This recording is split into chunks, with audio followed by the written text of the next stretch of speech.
All right, it's September 3rd, 1988, and we have with us Dennis Holiday Dixon. You want to see me? My name is Dennis Holiday Dixon. I'm here for Iran. And where were you born, Dennis? I was born in Susanville, California in 1950. I'm sorry, where? Susanville, California. Susanville, California. And what day? June 9th, 1950. June 9th, 1950. And what's your permanent address? Reno, Nevada. You want to... Yeah, post office box 8581. Reno, Nevada. 89587. Post box 8590.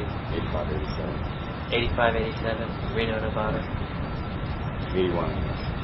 8581. 8581, Reno, Nevada. And as you know, I just took your picture, and I want to use your picture for this book that I'm doing called Addict. That's the title. It might be different, but that's what I was thinking now.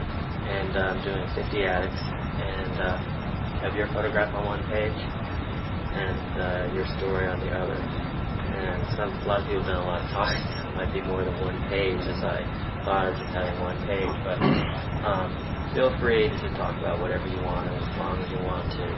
And what you think is important about your life, what happened, your spiritual path today, let people know there's hope, the pain and the joy and the profound things that occurred in your life, and just let it rip.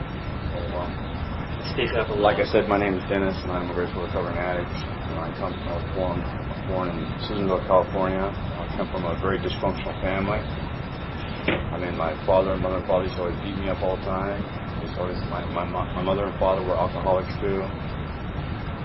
And it was somewhere between, I believe I was born an addict. I really did, because it was just a matter of time before I slipped into the alcohol and addict age. But anyway, it's like when I was out there. Well, I didn't start getting into, drank my first drug at 6 years old. I remember that because my mother and father used to always come home drunk all the time. They used to always have parties for the weekends. And I remember I worked out one morning and I said, I'm going to drink too. And it wasn't premeditated. I guess it was kind of premeditated. It had to have been premeditated. I thought about it, and all of a sudden when I acted on it, I jumped on it like sneak on shit. I woke up one morning and I said, I'm going to get drunk too, just like my mom and dad. And I started drinking. And I'll never forget that burning sensation of alcohol that went down my stomach. Man, it just felt really good. I felt like King Kong. I felt invulnerable. I felt like the grip of the world's head. And that was my first shot with alcohol. Then all of a sudden, while I was going through school, I used to always come home and fights. I used to always get Hellraiser on my phone. Hellraiser at heart. And all of a sudden I started getting kicked out of school for fighting. I started always very revoltous, which you might call it. I was also antisocial. I wanted to do off the other one. I wanted to be part of anybody. I just wanted to do that alone. And it was I think it was between 6 and 13 when I started really drinking a lot. I used to always go to parties, and I used to always go everywhere I went. I always had to be drunk. I used to like to be drunk and be somebody. And it was until about when I hit 13 when I started slamming heroin. That was my first major drug I'd shot in my whole life.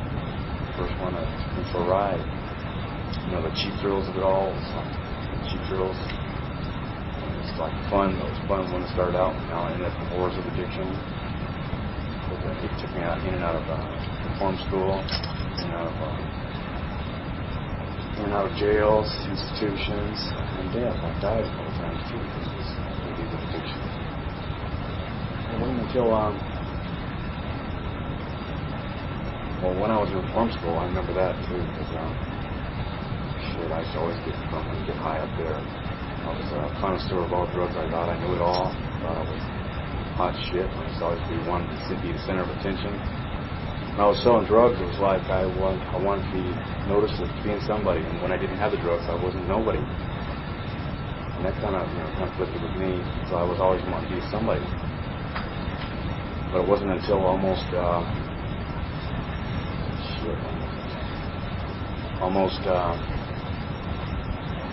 years later that I was a hope to die junkie. I was a garbage can junkie. I was a gutter hype all my life. I've been a gutter hype. And it took what it took to get me here. It's going to take what it takes to keep me here. And I've been in and out of the program for almost 19 years. I've been in and out like swinging doors.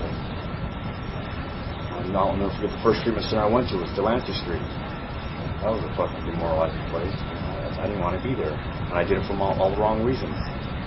I did it for my mom and dad. I did it for parole and probation department, and my brothers and sisters, my old ladies, my girlfriends, and I didn't do it for myself. And that's what makes me feel really grateful that I did this time for myself. Because when you do it for yourself, it feels a whole lot better. But it wasn't until, like I said, I went to my first treatment center. They shaved off my head and tried to talk bad about me, and I said, fuck this shit. I ain't taking that shit. So I went through life. Lost faith and confused. I was always trying to seek help. I was doing it for the wrong reason. This time I'm doing it for the right reason. But when I was in the penitentiary, it was like, fuck, I got 20 years for sales of heroin. They just nailed me to the cross. They just nailed me to the cross. And it wasn't until almost when I got out of prison that it was like, even when I was in prison, it was like, you've seen a lot of weird shit go down. You see a lot of race riots, you see a lot of fights, you see a lot of suicides, you see a lot of fucking fighting, you see a lot of all this other shit going down. And it's like, it really hurt me to see all my friends, dying. There was about 35 friends when I was in, died behind this disease of addiction. Because race riots and fights and knives and stuck in the back of the neck and throat. And it wasn't until I got out of prison that the drug wars between me and my disease of addiction really took place. The last 10 years I was out there, I was using. I wasn't getting well. That's all I was doing was getting well. I wasn't getting high. I was getting well. I was just living from drug to drug. I lived to use and used to live, like it says in our literature. And when I finally came to the program here this last time, I knew I needed help big time because I was dying on the inside and dying on the outside and dying on the streets. And it was fucked up. It really was. It was a nightmare out there. Because like I said when I first started, it was like the cheap thrills of it all, and all of a sudden, you get from the cheap thrills, all of a sudden you get the... I can't really say that all my bad times out there have been bad times, because there was a lot of good times I had out there too, but towards the end of it, it just got really to the horrors of addiction. And it turned into a living fucking nightmare out there, it really did. And it wasn't until I just hit my bottom 3.5 years ago, and it was, like I said, it took what it took to get me. It's going to take what it takes to keep me there. And when I turned myself in this last treatment, I did it for myself because I needed help big time. Like I said, I was dying. I was being dead. I was on a $450 a day habit of heroin, and I was just down to spiritually, emotionally, physically, bankrupt in all areas, and financially too. And I don't know. It's really weird. But anyways, I hit my bottom. I hit my bottom so hard I went through my bottom. And by that I meant I was entertaining thoughts of suicide. I didn't know if I wanted to live. I didn't know if I wanted to die. I was just miserable with myself. And when I turned myself in a treatment center, I was down to 150 pounds, 145 pounds. Skin and bones. I was like deformed over, like a walking, talking skeleton. And then I turned myself in this treatment center. I just felt really, I felt I had been rescued, not arrested. And the first year of my recovery, I know for a fact, I went for the first 90 days, I went to 250 meetings those 90 days. And the first year I went to 850 meetings. Then I got a sponsor about 10 months into the program. But like I said, it wasn't easy because I almost wanted to jump ship the first year I was here because the fact that, it's like all the trials and tribulations I've gone through, and it's like I had to find my happy medium, and I came in the program by blind faith. I didn't know if I was coming or going. I really didn't. And all of a sudden, when I got my sponsor, it was like everything just fell into place. And he told me to work steps and just go to as many meetings as I can and start. And he says you can borrow my God, but he says if you borrow my God, you got to get your own God. So I borrowed his God for about the first year and a half I was there. Then all of a sudden I got in service, and that's what helped me stay clean more than anything in the whole wide world. I got in service and I stayed clean. I made a commitment to myself and to the program to get in service. And you only get out of recovery what you put into it. And I ain't quitting for the miracle works in my life. Fuck that shit. I'm sticking around for the miracle work in my life. Because every day you stay clean is a celebration. It really is. But anyway, it's like the first year I went all emotional roller coaster, ups and down. I didn't know if I was coming or going, like I said, and mood swings left and right. Mood elevators get stuck on the bottom more than was up top, and then towards the second year, it was like it started evening out. I noticed that it started evening out. And all of a sudden, the third year, God, it's been really good for me. It's like spiritual, spiritual. I finally got in touch with my God as I understand Him. It's like when I prayed to my God in morning time, I got scabs on my knees from praying so much. And I got calluses on my knees from praying to my God so much. And so I really need to get in touch with myself and find out who I really am without no chemicals of any kind.